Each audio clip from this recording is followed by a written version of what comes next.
Dumadayo ako sa pagkakataong ito tulak ng aking pribilehyo, magsamang personal at kolektibo.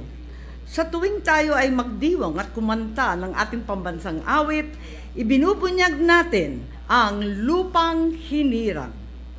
Lupang hinirang para sa mga magsasakang hinirang. Ngunit wala pa rin silang kapirasong lupa, maangkin o mapakinabangan ng kanilang pamilya. Palapit na ang ika-21 ng Oktubre at lalampas na ang ika-5 dekada ng PD27, ang pagpapalaya ng mga magsasaka sa pagkaalipin ng lupa. Ngunit bigo pa rin ang marami nating magsasaka na mapasa kanila ang munting bahagi ng ating bansa. Lupa na kung tutuusin ay yaman ng bawat Pilipino at ng buong lipi.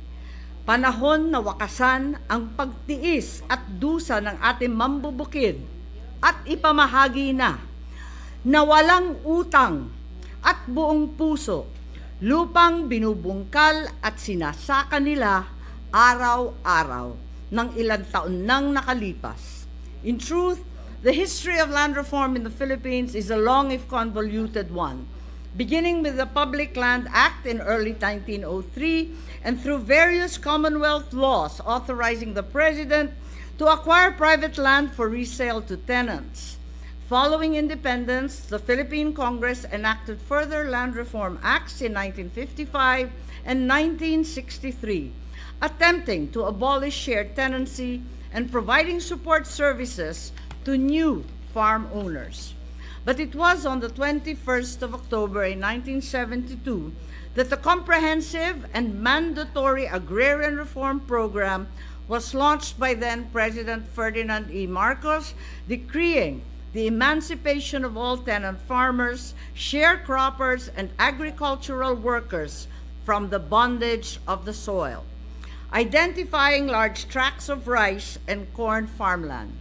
PD 27 mandated government expropriation of land without need of any farmer's petition. All areas cultivated under tenancy and sharecropper arrangements deemed subject to agrarian reform. Vigorous execution of this decree effected the immediate breakup of vast agricultural estates in Luzon and elsewhere into 3 to 5 hectare parcels.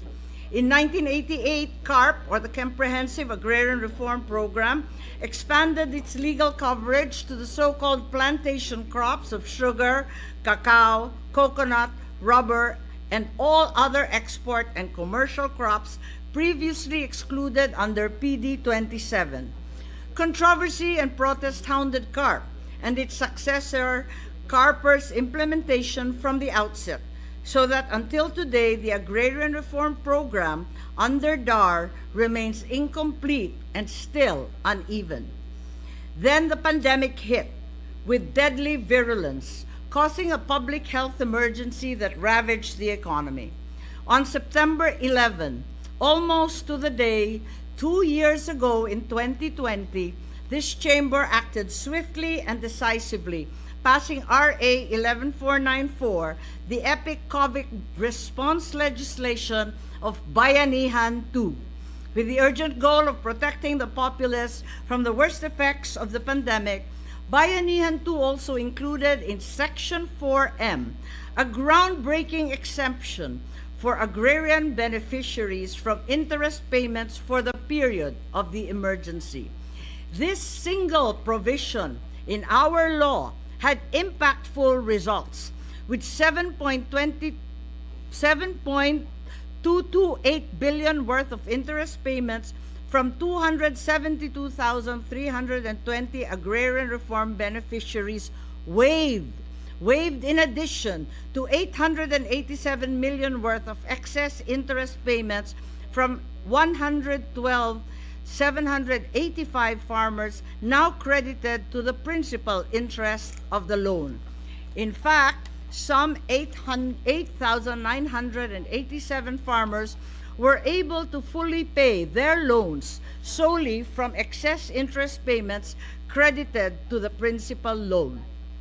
following the 18th Congress Historic Initiative, next week, our new president, Ferdinand Bongbong Marcos, will sign an executive order further suspending payment upon the principal amount of loans to agrarian reform beneficiaries, declaring a moratorium until June 30 of next year. Thus, for the first time today, with this legal precedents upending a well-worn framework, the total condemnation for the last remaining tenant farmers, their families, and heirs is truly doable. I have thus filed SBN 178 and Senate Bill number 1112, DAR's less ambitious version, legislating a complete write-off of all unpaid amortizations from loans secured under all agrarian reform programs. Let there finally be free land for all remaining qualified beneficiaries. For this, indeed, is the last mile of the Philippine Agrarian Reform Program. Already 4.8 million hectares has been distributed. What remains with DAR is a workable backlog of a mere 173,339 hectares. Sa inyong mga harapan, makikita ang mga munting rebulto ng kalabaw sa isang kapirasong lupa, paalala sa atin ng ilang magsasakang mang-uukit na nag-aabang na maibigay sa kanila ang lupang sinasaka. Huwag sana nating kalimutan. Wakasan na natin ang paghihirap ng ating mga mambubukid. Panahon ng palitan ng ngiti ang pagod at dusa ng magsasaka, na ang lupang hinirang ay hindi maging lupang hinarang na lamang.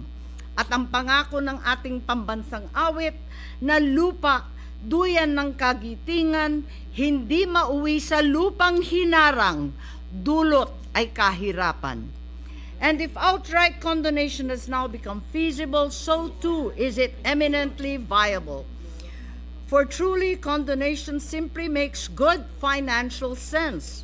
Firstly, this proposal will generate savings for the Land Bank of the Philippines and the national government, given the absurdity that for many long years, the administrative cost for the land reform program has been bigger than its annual collections. Observe the chart shown.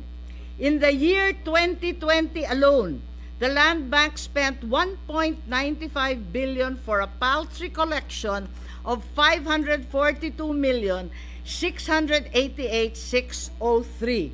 Tama ba naman ang ginagastos nating yan? The government's remaining balance totals 8.36 billion. First, to acquire DAR's remaining backlog hectareage for 7.32 billion and 1,000,004 for titling said land. For a change, we have more than enough money because we can now use for possible funding of condonation the following sources of funds. Firstly, 34.47 billion from the Agrarian Reform Fund, 10.22 billion from the Phil Guarantee AGFP Fund. In addition, there is 4.39 billion from the PCIC share in the Agri-Agra Fund. Under the new RA 11901 or the Agriculture, Fisheries and Rural Development Act of 2022, we can look forward to additional funding of 35% from the non-compliance penalty collections of banking institutions to the DAR for titling and parcelization. Hence, not only can we afford to condone these meager farmer loans, but we have the funds to support them with services, seed and equipment, training, and finally, even perhaps, agricultural modernization. May salawikain tayong mga Pilipino na malupit, ngunit totoo naman. Ang sabi ng ating matatanda, walang ligaya sa lupa na di dinilig ng luha. Kung tutuusin, talagang bayad na ang mga magsasaka sa utang nila pagkat idinilig na nila ng kanilang luha ng kanilang pawis at taon-taong pag-iintay na makamtan ang lupang sinasaka. Sa haba na rin ng panahon, kung mayroon man malaki-laking bukid, pinaghatian na ng anak, ng mga apo, sa tuhod ng kauna-unahang mga beneficiaries. Kaya't sa wakas, mga senador, tapusin na natin ito. Finally, if condonation is truly doable and viable today, there is also no doubt that condonation of all remaining agrarian reform debts is also the desirable end. At least 654,047 agrarian reform families will be granted a total of 1.35 million hectares of land, liberating the countryside from the burden of debt and despair. Wise men have said that the balance of power in a society accompanies the balance of property in land, and that people who lack jobs, ownership, and opportunity in land have little or no stake in their community and nation. With real assets free from encumbrances, our farmers can utilize cash originally intended for loan repayments to invest in their own properties, to buy equipment and find seed, to embark on new technology and marketable cash crops. They will then have the collateral to access capital necessary to maximize productivity and enter into profitable commercial farming arrangements.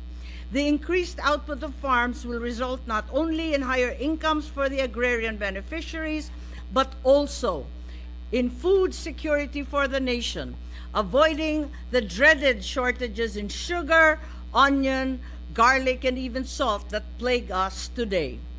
And thence the way forward shall open towards rural development and commercial farming on condoned lands through contract growing, block and consolidated farming, joint ventures, agri-venture agreements, all manner of fresh capital as private investment grows in a landscape of secure and reliable land ownership. Ngayon nagbabadya ang kakulangan sa pagkain, panahon ng buhayan ng pagsasaka. Tuldukan na ang kabuktutan ng pag-aangkat ng pagkain, simple lang naman itanim. Kawalan din ng pagpapalaya ng mga magsasaka sa pag-aalipin ng lupa ay tumagal ng 5 dekada. Ang pinakamatagal na pagpaparte ng lupa sa buong mundo kung ihambing natin sa Taiwan, sa South Korea at pati na rin sa Japan. Ilunsad na natin ang bagong simula ng agrikultura sa lupang hinirang, bagong Pilipino, taas noo kahit kanino. Na matutupad din ang pangako ng ating pambansang awit, lupa ng araw, nuwalhati pagsinta, na ang buhay maging langit para sa bawat isang magsasakang Pilipino. Wika ni Gat Andres Bonifacio, aling pag-ibig pa ang hihigit kaya sa pagkadalisay at pagkadakila gaya ng pag-ibig sa tinubuang lupa. Sadyang mamahalin ng bawat may-aring mambubukid ang lupang pinaghirapan at sa wakas maihahandog na sa kanila. Mabuhay ang pagsasaka, mabuhay ang kalayaan ng magsasaka, mabuhay tayong lahat. Maraming salamat, Ginoong Pangulo at mga mahal kong mga senador.